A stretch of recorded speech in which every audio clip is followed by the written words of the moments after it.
Ladies and gentlemen, brothers and sisters, comrades and friends, today we're going to be talking about the Resident Educator Summative Assessment and showing you guys a quick example of what a successful one looks like in the state of Ohio. And this is something that every single teacher is going to have to do if they want to get on a professional license and complete their residency as a teacher. And so we are going to be just quickly reviewing one. I'll give you some good advice, and I won't try to make this video too long. And so I'm really just going to be showing you some of the examples. I'll read out a couple little bits and pieces and skip over some others. So feel free to pause, though, if you want some inspiration on any of this, or if you want to just read what I have to say over again. But we will get started, so not to waste too much time. Who am I, by the way? I am a doctoral candidate at the American College of Education in curriculum and instruction, a history teacher, a state elected union delegate, as well as a licensed residency mentor with the state of Ohio. So let's get to it. So each response should not exceed 250 words. For some responses, you may choose to respond in a bulleted list in whole or in part. So the bulleted list really makes things easy, at least for me anyways. I sort of tend to think about things a little bit more list-like and then try to structure them into paragraphs. So being able to just put things in a list makes things a whole lot easier. So the first one here, we got number 1. List the learning outcomes for this lesson. In the table below, explain why the outcomes are academically rigorous and how they are connected to your school and or district priorities, and Ohio's learning standards are relevant national standards if Ohio learning standards do not apply. So this is going to be lesson reflection domain number 1. And so to give you guys some context here, I started off my lesson with a quick writing prompt about Roman amphitheaters, and I'm a 7th grade social studies teacher, so this was basically one of those recall questions about things we covered in the past. And then from there, we worked our way into a virtual field trip where students can go on Google Earth or Google Street View even, and to get to see a little bit of the Roman Colosseum. So I got to walk around and experience that as if they were walking around there in real life. And then on top of that, we had a project that we started in class, which was differentiated in a couple of different ways, and we'll talk about that here as we progress. So first off here, list the learning outcomes. Well, I try to always think about starting my objectives or outcomes with the word to. So you want to be to be able to do what, or to effectively use what. So that's how I always structure mine whenever I'm thinking about it. So the first thing that you should do is structure one around standards, right? You have to always mention the standards first, and then after we talk about standard mastery, we can talk about some of these meta skills, for instance, like technology or collaboration, right? So number 1, to be able to identify what Roman amphitheaters were, which is a major Roman accomplishment / legacy from standard 2. 2, to effectively use a technology-based geographic tool in order to virtually navigate around the Roman Colosseum. 3, to be able to work collaboratively with peers to complete a poster / Google Slides project. And then 4, to effectively use a rubric to guide one's presentation regarding the Colosseum. Now, the reason I'm putting some of these different learning outcomes in there, even though they're not directly related to the standards, is because every teacher knows its best practices to do so, right? Like the state wants to see that you're integrating technology into lessons, that you're differentiating in some regards. You're giving them those real-world skills like collaboration or presenting things in front of others, being able to share that knowledge with other members of the community. And so they love that. And so just try to mention that. Try to think of some meta skills as well. So it's not only about the standard. Standards is obviously your main priority, if anything. But the rest you should be mentioning as well. And it's just a facet of differentiation. Next up, the learning outcomes are academically rigorous for many reasons, including number 1, the learning outcomes target 2 higher order thinking skills on Bloom's taxonomy, crucial in developing students to tackle tougher problems as they progress throughout their careers, as well as utilize their creativity.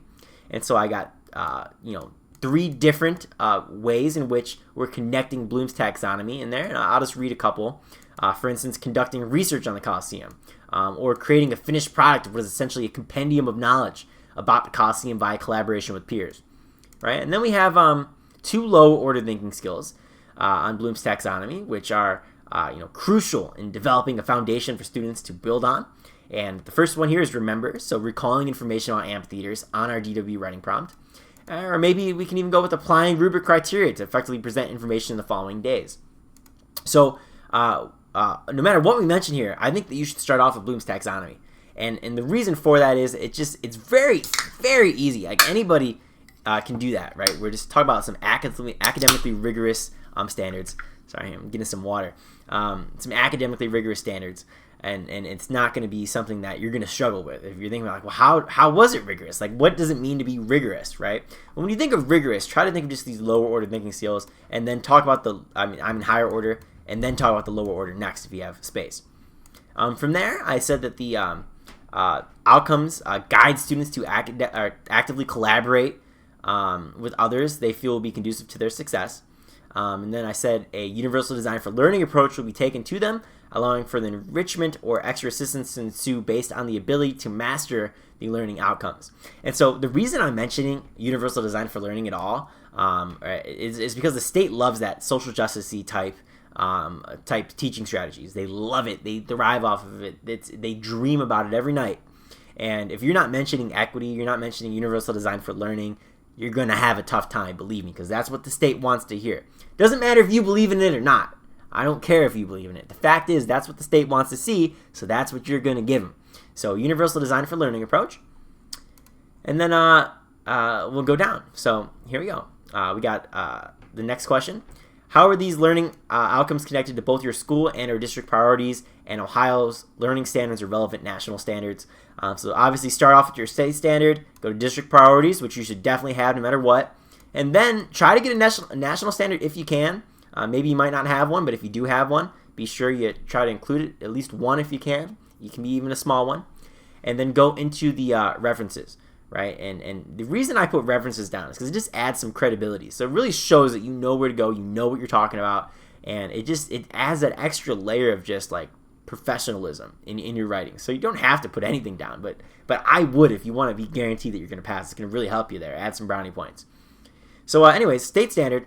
Connect to the state's second learning standard for 7th grade social studies by directly centering the lesson around Roman amphitheaters, which should be covered when referencing the legacy of the ancient Romans. So you're literally just saying straight up, like, how is that connecting to the state standard? Next up, district priorities. So in my district, for instance, we talk about equity. And so I'll just read out a couple of things, ways in which we are promoting equity. So I won't read the whole thing.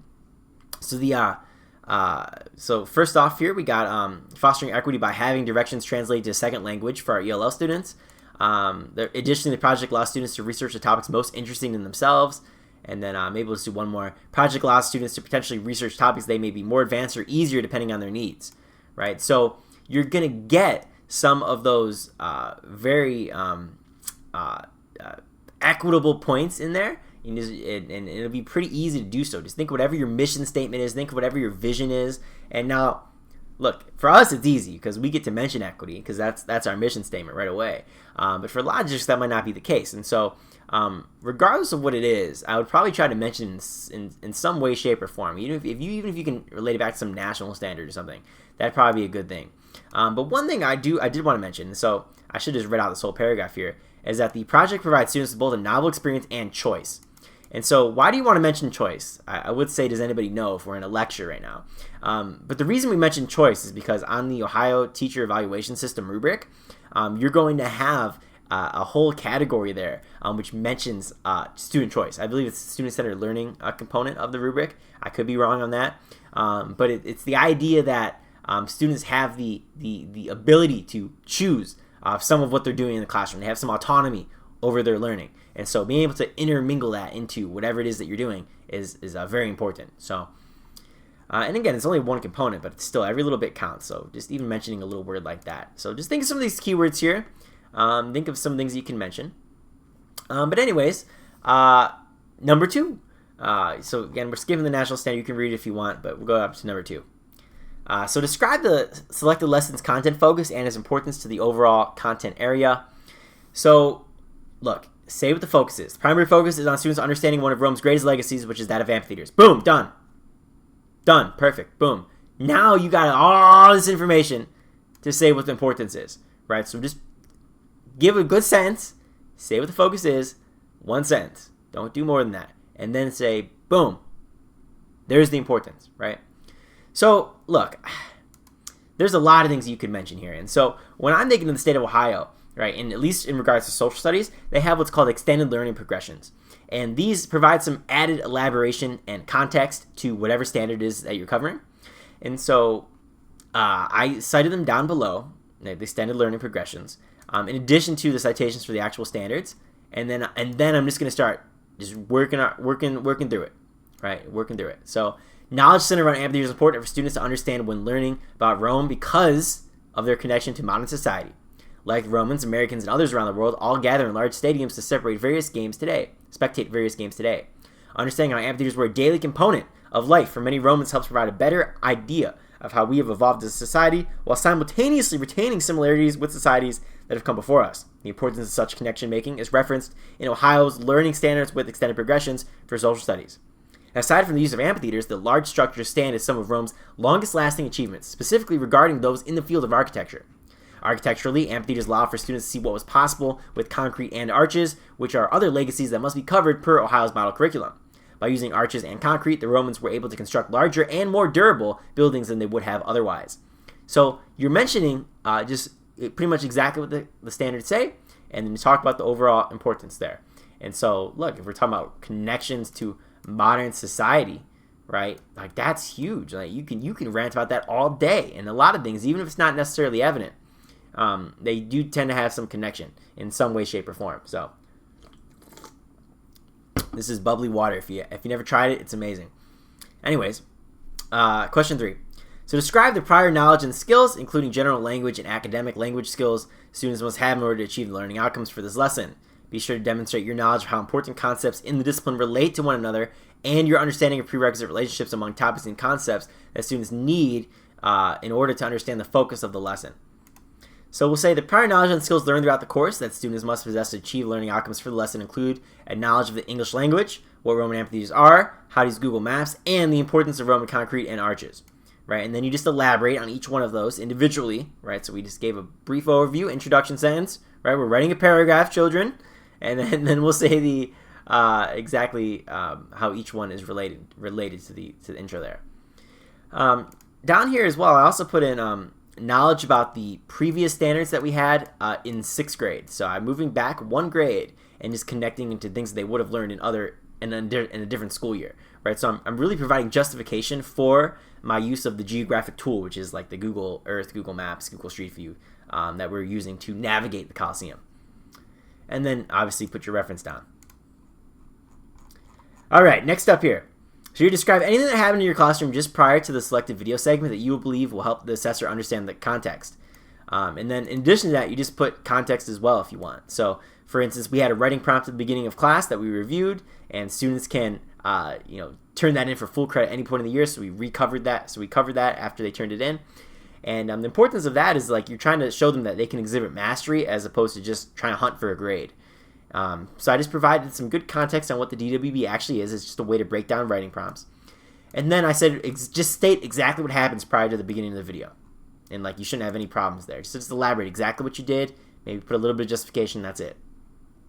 Number 4. What aspect of the content focus of this lesson is illustrated in the video segment? Why is this aspect of the content focus important? Be sure that you point out how the content focus of the video illustrates relationships among important concepts in the discipline and how your understanding of prerequisite relationships among topics and concepts in the discipline is demonstrated in this segment. All right, so so you're really just trying to elaborate exactly what happened in your video at this point, right? So, and then try to talk about the relationships among some of these concepts here. So here we go.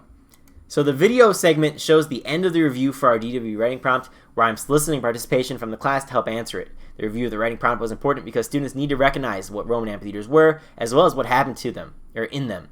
Following the review of the writing prompt, I modeled how to use Google Street View, which students should already have some familiarity with. After modeling, students were told to explore the Colosseum using the program for a virtual field trip. The use of Google Street View helped take the Colosseum out of the abstract and into reality, providing students with a better idea of what the Colosseum looks like today while simultaneously developing student proficiency with a popular geographic tool. While students explored, I walked around to formally assess student progress and help out whenever I was needed.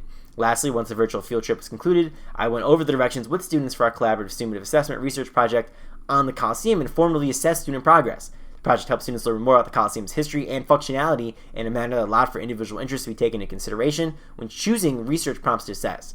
Overall, my understanding of prerequisite relationships among topics and concepts in the discipline was demonstrated when students were provided with a chance to see Roman concrete and arches in action by virtually walking around the Coliseum. So we're really providing that good context there, and they're going to love that, right? So, but you can see, include like some good keywords in there, right? Like modeling, for instance, was a really good keyword. But just include whatever you can. Next up, describe the specific method of formative assessment you use to assess student progress toward the learning outcomes for this lesson. Why is this method useful as a check-in point for student progress toward the learning outcomes in this lesson? All right, specific method of formative assessment. So we had 2 methods in this case, which is good. You probably want to have more than one because you want to be able to know that what you're actually doing is working in the moment. And if you need to adjust, you should adjust, right? And you could even mention if something wasn't going right, you could say, well, look, I adjusted because I had X, Y, or Z data. And so formative assessment is really in the moment, right? What are you doing to pivot your instruction at a given point? So here we go. So proximity was one in action by walking around the room, observing the quality of student work and engagement. And then let's see here. And then quantitatively, a 4-point scale for the extent of response questions for the DWB writing prompts there, which is a 4-point scale is proposed by the state. So shouldn't be too difficult. If you're doing everything on a 4-point scale, because that's what the state uses, and they're going to like that. And you could have even put a citation there, but I think I probably ran out of room. Anyways, how successful was this entire lesson in relationship to the learning outcomes stated in your lesson overview? Be specific to your answer and explain what evidence, such as student behaviors, responses, and supports your answer. So how successful was the entire lesson in relation to the learning outcomes, right? So all right, we'll say I think the lesson in relation to the learning outcomes was successful based on both academic and behavioral data. And then you just mention exactly what happened. And you say academic boasts evidence of success based on performance index data, which is, again, that's what the state uses for their state tests, so you might want to mention it.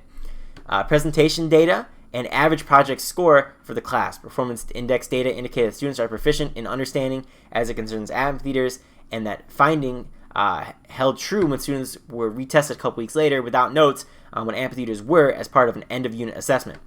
Presentation data was collected by adhering to an oral presentation rubric, resulted in an average student score of around 4.6 out of 5, and the rubric data indicated that students need to focus more on eye contact for future presentations, which was a major talking point before the next presentation we did.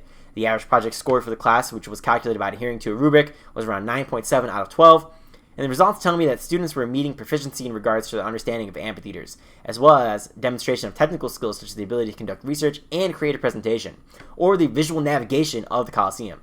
Behavioral data boasts evidence of success based on referral data, which consist of minor and major referrals to which there were none issued throughout the multi-day activity. Almost all students were actively engaged with the collaboration activity and encouraged to challenge themselves with personally difficult research questions, which ultimately helped mitigate antisocial behavior and create a safe learning environment.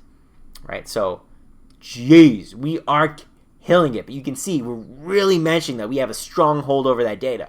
And even if you don't, you better start figuring it out because they want to see that. And anything quantifiable is huge. Now, you can use qualitative data 100%, but I would definitely try to mention at least some way, shape, or form how you're quantifying things to really make sure the numbers don't lie. And numbers do lie because most people don't have any validity to whatever data that they're collecting, which is a huge, massive problem in education. But having said that, this goes in with problem like grade inflation, for instance, right? But having said that, we are just trying to present whatever quantitative evidence that we have. Because in some regards, quantitative is oftentimes a little bit better than qualitative. Not always, but in a lot of ways it can be. All right. Next up, we'll do question 7. Then we look at question 8, and we're done. So for question 7 here, we'll say which of your selected instructional strategies for this lesson were most successful in supporting the range of student understanding and varied learning goals of students in the class. I opted for a nice bullet point list here, and I got 9 different things. So I got project-based learning, culturally relevant teaching / student choice, collaboration, DWB bell work, technology integration / simulation, translated material, reflection, modeling. We got rubrics, right? I mean, these are just like great strategies, best practices that you can implement right away. And by just mentioning them and then in a sentence or two, stating exactly how they were integrated, that is huge and will go a very long way. So question 7 should be the easiest question in the entire RESA, in my opinion. Next up, which instructional strategies, if any, would you change in reteaching this lesson and why? Explain what you would do instead. If you would not change anything, explain why. So say 3 instructional strategies will be expanded when the lesson is retaught. Including those of modeling, translated materials, and the project rubric. Modeling will be expanded to provide students with samples of completed projects. Next, the provisioning of translated materials will be expanded to include the translation of the DW writing prompt for students, lessening the burden for ELL students. Lastly, the coverage of the project rubric, as opposed to point values associated with the express criteria, will be provided to students earlier, as opposed to toward the middle of work time for the project. So you really just want to show that you're capable of improving and learning from any mistakes. Even if they're not like a big mistake and something that wouldn't really matter, you're going to put something down, some way, shape, or form that you can improve. And there's always room for improvement, even if it's like a tiny microscopic amount. Even if that tiny microscopic improvement doesn't even actually lead to any microscopic improvement, you're going to put it down. And so there's usually always ways to get better. So you just define that, and the state will like that. It shows you're conscious and willing to improve. So that's it, guys. That's a good sample for a resident educator summative assessment. It's one of those things that is just tedious, but it shouldn't be so difficult to do, especially if you got a good handle over some of your practices. And you should. If you're 2 years into teaching, you should have a good idea of what needs to be done. And even if you're not doing that on a consistent basis, you should have a good idea of what you should be doing in an ideal world. So that's the RESA. Ladies and gentlemen, I'll be happy to help you with any questions. If you put them down in the comments, I can always answer anything. But I figured, most people probably won't need this video, but it's important to, put something out there to help others who are maybe looking for some of that guidance. So anyways, guys, you can follow me on social media at Ian Phillips USA, and I thank you so much for watching my presentation today. Have a good one. Bye-bye.